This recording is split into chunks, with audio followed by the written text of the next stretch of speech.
Le jeûne intermittent est très tendance et on en parle partout. Le jeûne intermittent. Fasting. Diète. C'est quoi? Est-ce que c'est efficace pour perdre du poids? Pourquoi jeûner régulièrement? Comment vous y mettre? Et comment gérer le sport quand on le pratique? Tu as envie de te lancer dans le jeûne intermittent mais tu ne sais pas par quoi commencer? Tu as peur que cela ne soit pas compatible avec ta vie sociale ou pire? Peur d'avoir faim? Veux-tu tout savoir sur le jeûne intermittent? Dans cette vidéo, découvre les bienfaits démontrés dans les études, les méthodes efficaces et surtout des résultats positifs pour la santé. Est-ce que ça marche? Voici des conseils pour pratiquer le jeûne intermittent correctement et essayer sans stress.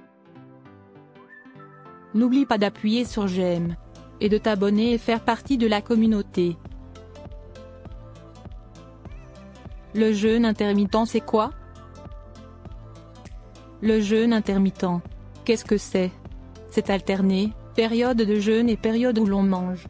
Malgré l'effet de mode de ces dernières années, le jeûne intermittent est utilisé depuis très longtemps, à la fois dans différentes cultures et traditions, pour ses bienfaits, aussi bien sur le côté spirituel que pour le corps.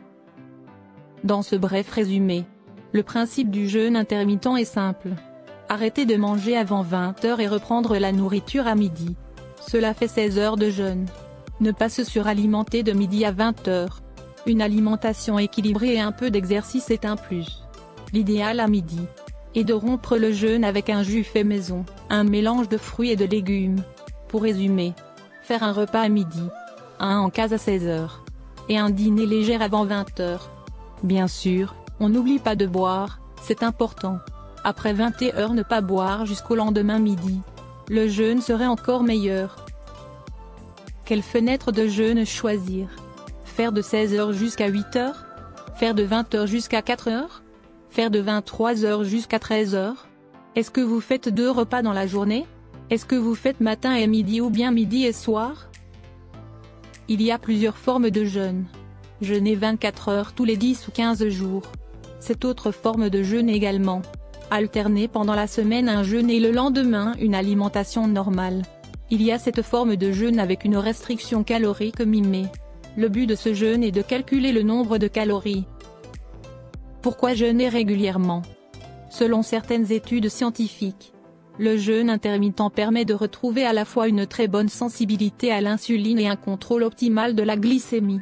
Avec le vieillissement on a tendance à développer une résistance à l'insuline aggravée, avec l'augmentation de la sédentarité, une alimentation trop riche en énergie par rapport à nos besoins, et une perturbation de notre rythme biologique.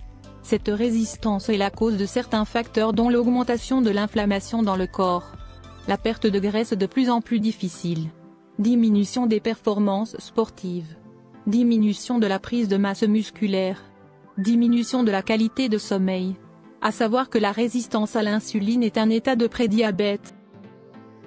Le jeûne intermittent est bénéfique pour la santé cardiovasculaire. Il réduit la pression artérielle donc l'hypertension. Il diminue le taux de lipides sanguins et également la fréquence cardiaque au repos. Le jeûne intermittent favorise la production d'hormones de croissance chez les adultes. Le jeûne permet aux cellules de mieux se réparer durant la nuit de sommeil. Le jeûne intermittent améliore votre conscience alimentaire et votre conscience corporelle. En quelques semaines, le jeûne intermittent permet de diminuer la masse de graisse autour de l'abdomen, et notamment les graisses viscérales. Pratiquer de l'exercice physique pendant le jeûne et éventuellement l'exposition au froid augmente et stimule l'autophagie. L'autophagie est un processus qui aide le corps à décomposer et recycler les composants cellulaires endommagés. Avec un jeûne de 15 à 16 heures on obtient une autophagie faible à modérée. Avec un jeûne de 24 à 48 heures on obtient une autophagie maximale. Cette vidéo n'est pas pour vous si vous souffrez de troubles de comportement alimentaire.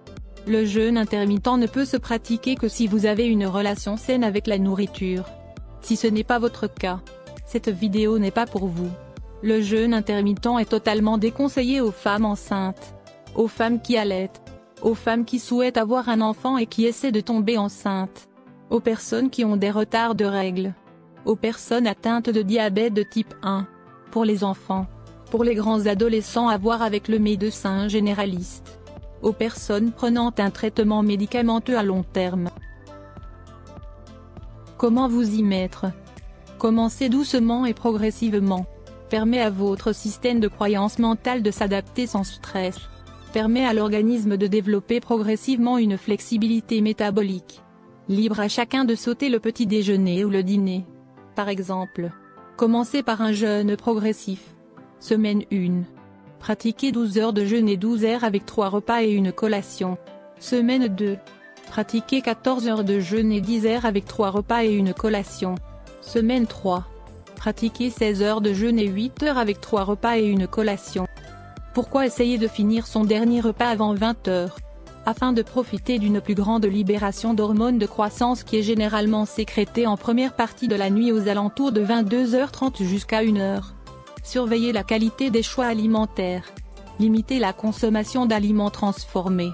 Apportez de bonnes sources de protéines, comme la viande blanche, poisson, coquillages, crustacés, protéines végétales, comme les légumineuses, légumes crus et ou cuits. Apporte des minéraux et potassium, polyphénols et fibres pour limiter l'oxydation cellulaire. Régule la glycémie et améliore le microbiote intestinal. Pour un bon équilibre acido-basique. Comment gérer le sport quand on le pratique? Mixer un exercice physique au jeûne intermittent aide à la perte de poids. Pour la prise de muscle ou performance sportive. Adopter un jeûne 12 heures et rajouter une collation. Afin d'augmenter la fenêtre anabolique. Et rajouter plus de calories. Pour une bonne reconstruction des tissus musculaires. Marche et cardio. À très faible intensité. Ou à éviter à jeun. Exercice physique. 1h30 après le premier repas. Ou avant votre dernier repas. J'espère que cette vidéo vous a plu. Et si c'est le cas, merci de mettre un petit j'aime sous la vidéo.